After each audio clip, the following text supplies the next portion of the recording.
Okay, we've got another angle to dive into when it comes to the Vancouver Canucks and the biggest player-to-player drama that we have seen in the NHL since probably the Evander Kane tracksuit days from multiple years ago.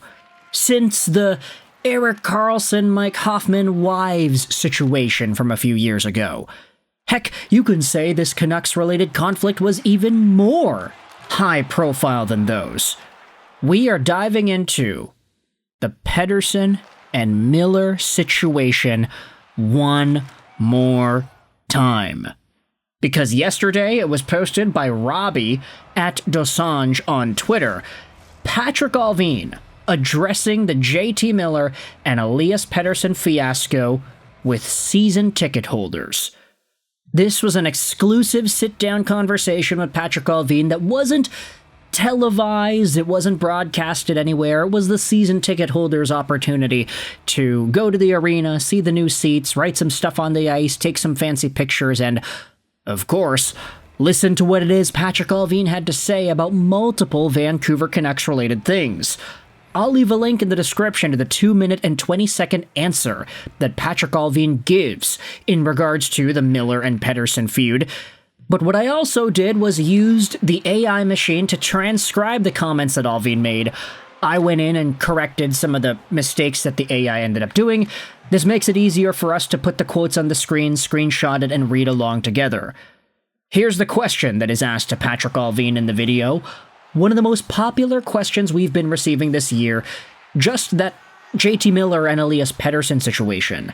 How challenging was that for you guys to move around, especially in the middle of the season? ALLVIN says this. Well, I don't think it just happened this year. It was something that was lingering from the past, and the coaching staff addressed it, and we addressed it as an organization. It's easy when you have a 50-win season and everything goes right. Like, you can patch it, and it works. This year, I don't believe it's just about two players. I think it's more of the group.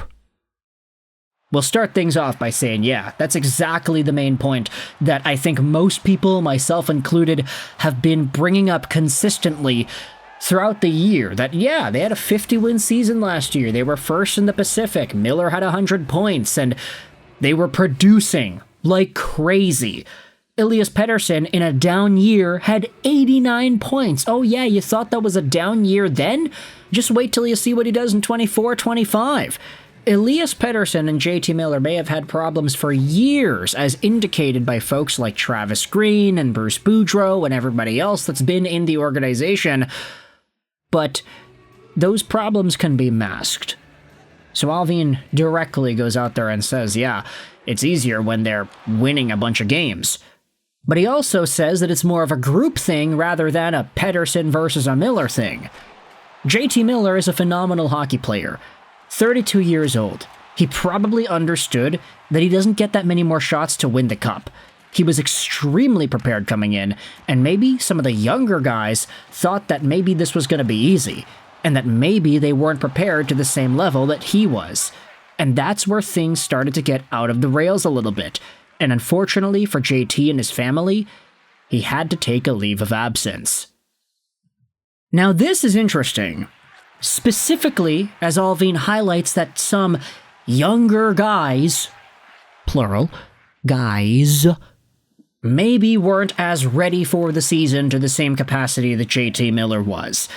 And because of that, maybe there was a little bit more of a standard that was being enforced, that Miller was this freakish athlete that was super in shape and he wants to be competitive and be a part of a team that's winning a cup, but the younger guys, some of them didn't have that same commitment in the off-season. Now, Elias Pettersson has been noted, it's been on record from multiple people around him and from him himself that his injury in the offseason last year prevented him from training to the capacity that he wanted to. And whether or not the management fully understood that, whether or not they knew about that, whether or not they believed in that as much of an excuse as it could be, remains to be seen, because from everything that we have been seeing, Management doesn't like to give credit to that idea that Pettersson was hurt last summer. Allvin, throughout the season, oh, is Pettersson hurt? Is Pettersson hurt? No. He's fine. He's training. He's getting ready. They've talked about preparation for the season all season long. But Pettersson and his party's like, yeah, no, he was hurt. He wasn't able to train and get that preparation to the capacity that he wanted to. So it's so bizarre how there seems to be a conflict in what these two parties are talking about. And then when you dive into Miller being asked to train Pettersson harder or to push Pettersson more, to see it spiral out of control into what we saw, man, that sucks. At that point, when JT Miller took the leave of absence, Allvin says, we as an organization want to respect and treat and support players when there are issues. And in his case, the result of the issues is that he had to leave the team. And talking with JT, I don't think JT ever wanted to leave Vancouver. But at that point, he felt that it was best for him and his family and the Canucks that he was going somewhere else. It was emotional. It was hard. It was a lot of meetings leading up to the final decision there, but I have a lot of respect for JT Miller. He's a good hockey player and a good person, and for a different reason, it was just too hard for him and some of the other players around him. So, JT, it was hard for him, it was hard for the people around him. It's been reported by Dollywall that it was hard on Hughes, it was hard on Tocchet. This is what happens when things don't go according to plan, and you have a shaky, vulnerable, potentially conflict-starting plan put into place in the first place. Who knew that forcing Elias Pettersson to be better and using JT Miller as that facilitator would have been a bad idea? Oh, Elias Pettersson's making $11.6 million, so we gotta hold him accountable. JT, go out there and push this guy to work harder.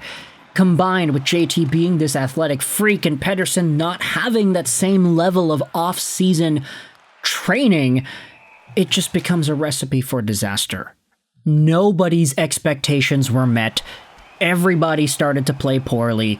And I saw this argument getting brought up a lot on the Canucks subreddit and on Twitter and stuff, but like, it's so interesting how the main statement that everybody seems to talk about when it comes to Miller was, oh, he came into camp and he was so in shape and he was super motivated and he wanted to see the team do well, when 24-25 was a very, dare I even say, mid-season for JT Miller. Because last year, 23-24, he was a 100-point guy, he scored all these points, he was motivated, he was so dominant. This previous season in Vancouver, we started to see more of the JT Miller of old bring itself back into the forefront, and it's not the better parts of JT.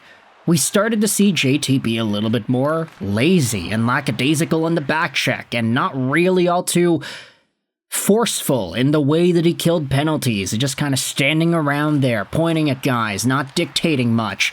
We saw a really subpar JT Miller this season, even though everybody loves to say that he had this crazy offseason and he was so in shape and he was so good. We didn't see that on the ice.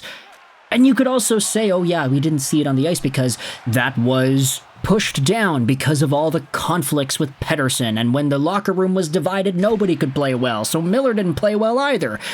It's just a total colossal failure of a situation in Vancouver. And Patrik Allvin shedding a little bit more light there, talking about the emotional elements of it. It was an emotional affair for Miller to decide that he could leave and put himself in a spot away from Vancouver despite having a family that likes it here, etc., etc. But he had to leave the team. And Pettersson was ultimately the guy that they chose to keep. This could have been avoided if they just kept Horvat. I don't know. You can let me know your thoughts in the comment section below about the entire JT Miller and Pettersson angle that Allvin spoke about here.